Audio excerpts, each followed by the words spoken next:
क्योंकि एक जहाँ जहाँ जैसे जैसे आपकी शिक्षा का स्तर बढ़ता है वैसे वैसे आपका अहंकार, आपका अहम, आपका ईगो वो धीरे धीरे समाप्त हो जाता है। ऐसे ही पूरे इस संसार के, इस ब्रह्मांड के जो आदर्श है वो है हनुमान जी। कल उनके बारे में साधना हो रही थी, उन्हीं का एक प्रश्न में रघु रामायण में एक छोटा सा पाठ है। अगर निरअहंकारिता सीखनी है तो हमें हनुमान जी से सीखना चाहिए। कैसे? उनके बारे में छोटा सा कथन है कि हनुमान जी जो बाल्यावस्था में बहुत नटखट थे, चंचल बुद्धि के थे, कुशाग्र बुद्धि के थे, तो उनकी नटखट की वजह से मतंग ऋषि ने उनको एक श्राप दे दिया था कि जा तू अपनी शक्तियों को भूल जाएगा। और दृश्य वह है जहां भगवान हनुमान जी को लंका भेजना था, लेकिन हनुमान जी तो सारी शक्तियां भूल गए थे क्योंकि मतंग ऋषि का श्राप उनको लगा था। ऐसे में जामवंत जी, सुनना बात को ना, जामवंत जी उनको कहते हैं, उनकी शक्तियों को याद दिलाते हैं। उनका ये भी था कि आपको आपकी शक्तियों को याद दिलाएंगे या याद दिलाया जाएगा तो आपकी शक्तियां पुनः आपको याद आ जाएगी। तो जामवंत जी ने कहा कि उनकी पुरानी जितनी भी शक्तियां थी याद दिलाई, और उनको जो ही इस प्रकार का भान हुआ कि मैं अपने आप में बहुत शक्तिशाली हूँ, तो भी भगवान हनुमान जी ने जामवंत जी से पूछा, क्योंकि खुद विद्वान अपने शब्दों को जो ज्ञाता कहते हैं ना, अर्थ सिद्धि नवनीति के ज्ञाता, और बजाई क्या है।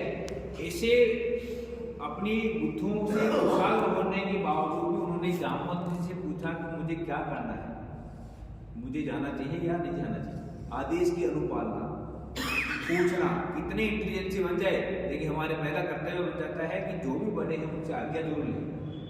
तो जामवंत जी से आज्ञा देने के बाद कहा जाता है कि हनुमान जी ने जिस पर्वत से छलांग लगाई वो पर्वत पाताल में धंस गया, और धंस गए फिर जो ही छलांग लगाते हैं तो उनको पहले एक सुरसा नाम की राक्षसी मिलती है। उस राक्षसी को ये वरदान था कि जो भी उसके मुंह में चल जाता है उसको कोई पार नहीं कर सका अब तक, और जो मुंह में चल गया बाहर नहीं आएगा, और हनुमान जी से पाला पड़ गया। अब सुरसा नाम की राक्षस की, तुझे हे बालक, मुझे मेरे मुंह में जाना ही पड़ेगा। तो वो सुरसा उस राक्षसी ने जो ऐसा कहा तो हनुमान जी का कैसे तो बात बनेगी नहीं, ये मुझे खा जाएगी तो मेरे तो अभी तो पूरा काम अभी तो शुरुआत की मैंने।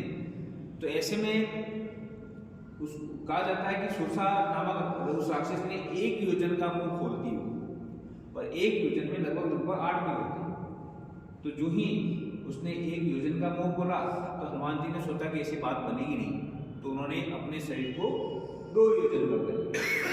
इधर राक्षसी को भी वरदान था, तो राक्षसी ने अपने मुंह को 2 योजन कर लिया, तो इधर हनुमान जी ने अपने शरीर आकार को 4 योजन कर लिया।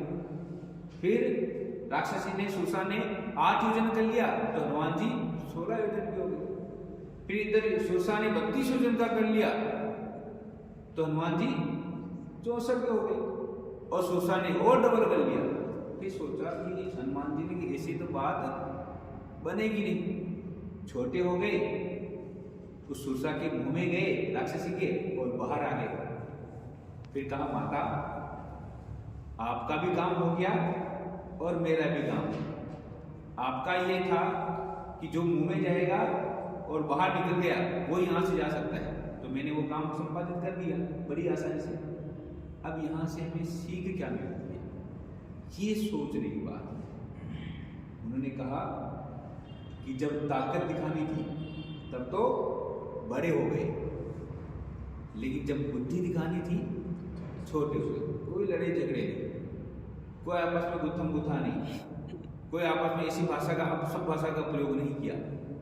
तो जहाँ हमें इस प्रसंग से ये सीख अपने को मिलती है कि जहाँ हम जाएं, जहाँ बुद्धि का इस्तेमाल करना है वहाँ बुद्धि का इस्तेमाल करना है। शिक्षण में हमें यही सीखना है।